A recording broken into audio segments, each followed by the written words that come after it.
Buenas tardes, hermanos en Cristo Jesús. Les saludamos desde la ciudad de Canton, Georgia, para compartir nuestra fe de parte del señor José de Jesús Landeros, el hermano Fermín Chivalán y un servidor, Valentín Alejandre. Hoy les presentamos la última parte del artículo 3, la libertad del hombre, del numeral del Catecismo de la Iglesia Católica 1730 al 1748. Pongámonos en manos del Padre, del Hijo y del Espíritu Santo y hagamos una pequeña oración. Señor, toca los corazones de tus fieles, enciende en ellos el fuego de tu amor y será creada y renovarás la faz de la tierra. En el nombre del Padre, del Hijo y del Espíritu Santo. Amén. Antes de empezar, hermanos, quiero pedirles disculpas del video anterior. Yo asumí que había dicho el capítulo de San Mateo, donde vienen las bienaventuranzas. Es el capítulo 5, del versículo 3 al 12. Les pido mil disculpas. A veces yo me pongo un poquito nervioso aquí enfrente de la cámara, pero les pido su comprensión. Entonces, hoy presentamos la última parte del capítulo 3 del artículo en curso, ¿cuál debe ser la visión de nuestro destino? Como les había dicho al principio, es la parte final del artículo 3, la libertad del hombre. La libertad del hombre y responsabilidad, la libertad humana en la economía de la salvación. Y un resumen. Comenzamos con la última parte del capítulo 3. El hombre.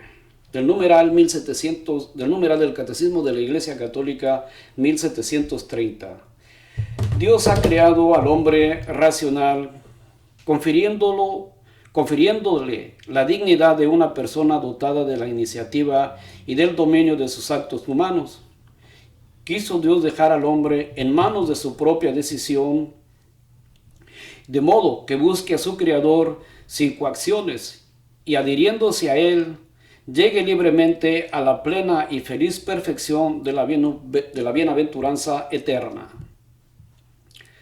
La grandeza de la libertad, el hombre solo la logra cuando la orienta hacia el bien supremo, que es Dios. Libertad que posee un valor que nuestros contemporáneos ensalzan con entusiasmo y con toda razón. Desafortunadamente, con frecuencias, sin embargo, la fomenta de forma depravada, como si fuera pura licencia para hacer cualquier cosa que nos venga en gana, con tal que nos deleite, aunque nos haga daño. La verdadera libertad es signo eminente de la imagen divina en el hombre. Dios ha querido dejar al hombre en manos de su propia decisión para que así busquen espontáneamente a su Creador y, adhiriéndose libremente a éste, alcance la plena y bienaventurada perfección. La dignidad humana requiere, por tanto, que el hombre actúe según su conciencia y libre elección. Es decir, movido e inducido por convicción interna personal a través de una conciencia recta y no bajo la presión de un ciego impulso interior concupiscible o de la mera coacción externa. El hombre logra esta dignidad cuando, liberado totalmente de la cautividad de las pasiones, tiende a su fin con la libre elección del bien y se procura medios adecuados para ello, con eficiencia y esfuerzo crecientes. La libertad humana, herida por el pecado, para dar la máxima eficacia a esta ordenación a Dios, ha de apoyarse necesariamente en la gracia de Dios, que Cristo con su pasión, muerte y resurrección, que entrega a toda la humanidad.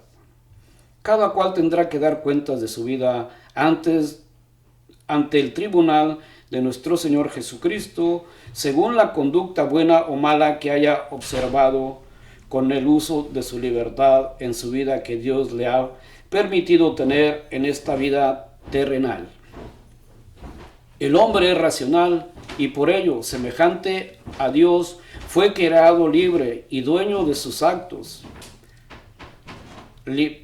Número 1. Libertad y responsabilidad. Del Catecismo de la Iglesia Católica 1731 al 1738.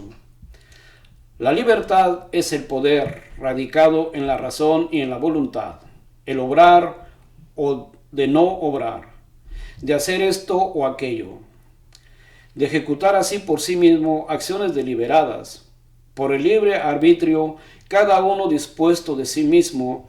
La libertad es en el hombre una fuerza de crecimiento y de maduración en la verdad y la bondad. La libertad alcanza su perfección cuando está ordenada a Dios, nuestra bienaventuranza. Hasta que no llega a encontrarse definitivamente con su bien último, que es Dios. La libertad implica la posibilidad de elegir entre el bien y el mal, y por tanto, de crecer en perfección o de flaqueza y placer. La libertad caracteriza los actos propiamente humanos, se convierte en fuente de alabanza o de reproche, de mérito o de demérito. En la medida en que el hombre hace más el bien, se va haciendo también más libre. No hay verdadera libertad sino en el servicio del bien y de la justicia. La elección de la desobediencia y del mal es un abuso de la libertad y conduce a la esclavitud del pecado. Pero gracias a Dios, vosotros, que erais esclavos del pecado, habéis obedecido de corazón aquel modelo de doctrina al que fuisteis entregado, y liberado del pecado, os habéis hecho esclavos de la justicia. Hablo en términos humanos, en atención a vuestra flaqueza natural. Pues si en otros tiempos ofrecisteis vuestros miembros como esclavos a la impureza y al desorden, hasta desordenaros, ofrecedlo igualmente ahora a la justicia para la santidad. La libertad hace al hombre responsable de sus actos, de la medida en que estos son voluntarios. El proceso en la virtud, el conocimiento del bien y la ascesis acrecienta el dominio de la voluntad sobre los propios actos. La imputabilidad y la responsabilidad de una acción pueden quedar disminuidas e incluso suprimidas a causa de la ignorancia, la inadvertencia, la violencia, el temor, los hábitos, los afectos desordenados y otros afectos psíquicos o sociales. Todo acto directamente querido es imputable a su autor. Así el Señor pregunta a Adán, tras el pecado en el paraíso: ¿qué has hecho? Igualmente a Caín. Así también el profeta Natán al rey David, tras el adulterio con la mujer de Urías y la muerte de éste. Una acción puede ser indirectamente voluntaria cuando resulta de una negligencia respecto a lo que se habría debido conocer o hacer. Por ejemplo, un accidente provocado por la ignorancia del código de la circulación. Un efecto puede ser tolerado sin ser querido por el que actúa. Por ejemplo, el agotamiento de una madre a la cabecera de su hijo enfermo. El efecto malo no es imputable si no ha sido querido ni como fin ni como medio de la acción, como la muerte acontecida al auxiliar a una persona en peligro. Para que el efecto malo sea imputable, es preciso que sea previsible y que el que actúa tenga la posibilidad de evitarlo. Por ejemplo, en el caso de un homicidio cometido por un conductor en estado de embriaguez, La libertad se ejercita en la relación entre los seres humanos. Toda persona humana creada a imagen de Dios tiene el derecho natural de ser reconocido como un ser libre y responsable.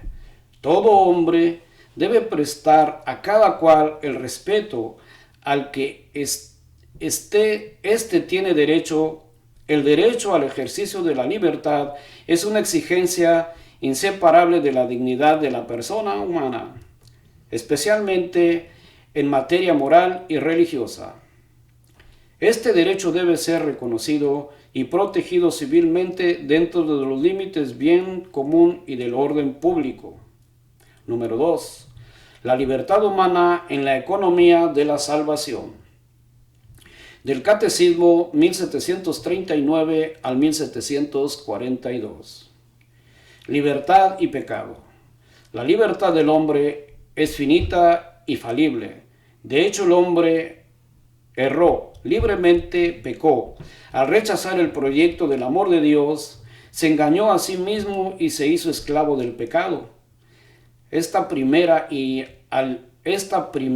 alineación engendró una multitud de alineaciones. La historia de la humanidad, desde sus orígenes, atestigua desgracia y opresiones nacidas del corazón del hombre a consecuencia del mal uso de la libertad.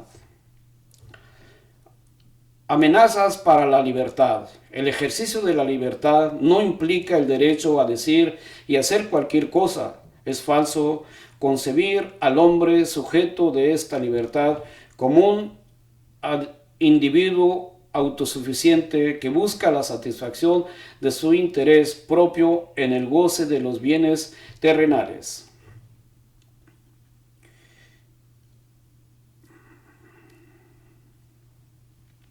Por otra parte, las condiciones de orden económico y social, político y cultural requeridas para un justo ejercicio de la libertad son, con demasiada frecuencia, desconocidas y violadas. Estas situaciones de ceguera y de injusticia gravan la vida moral y colocan tanto a los fuertes como a los débiles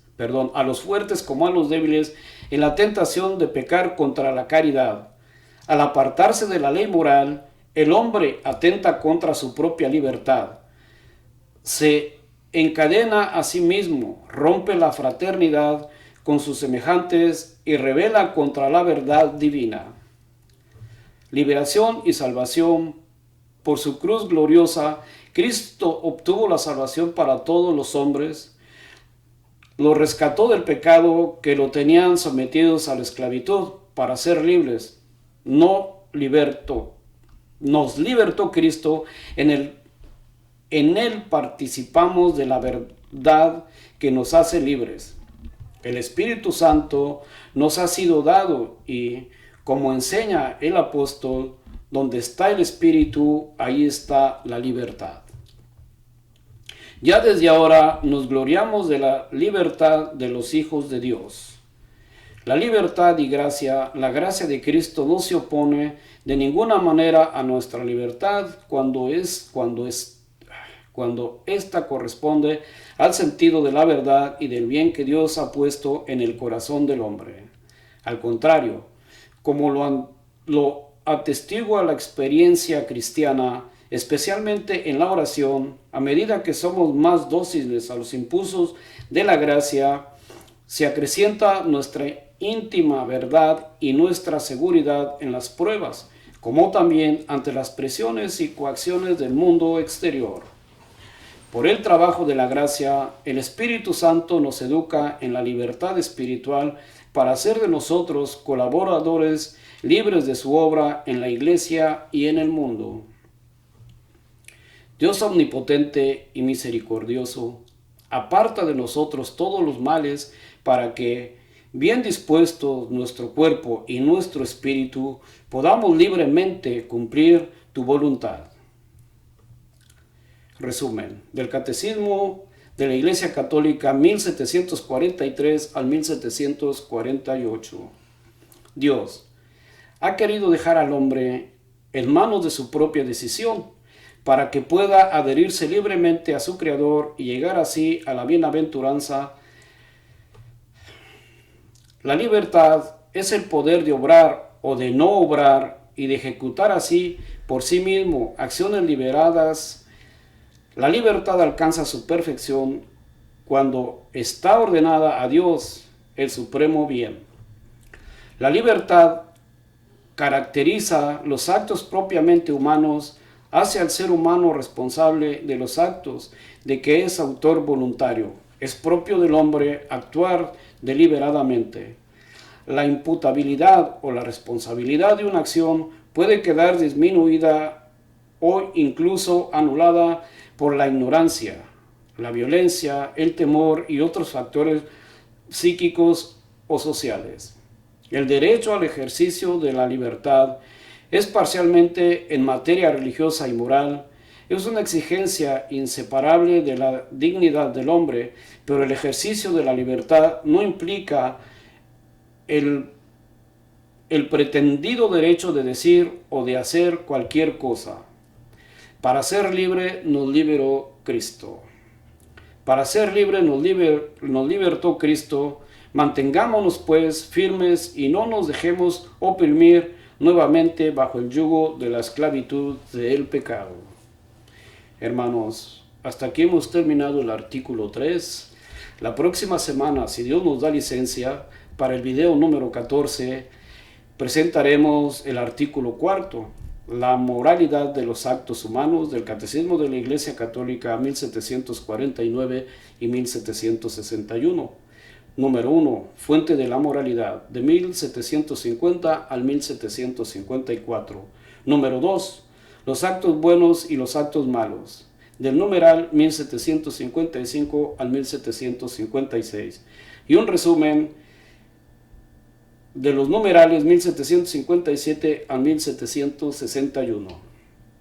Hermanos en Cristo Jesús, la razón de haberles dado el capítulo de Mateo es porque queremos que sepan que estos artículos que nosotros les presentamos los sacamos de la tradición, de la Sagrada Escritura, la Biblia, y del Magisterio, que es el Catecismo de la Iglesia Católica, que son los tres pilares principales para una formación espiritual de una persona o de un católico.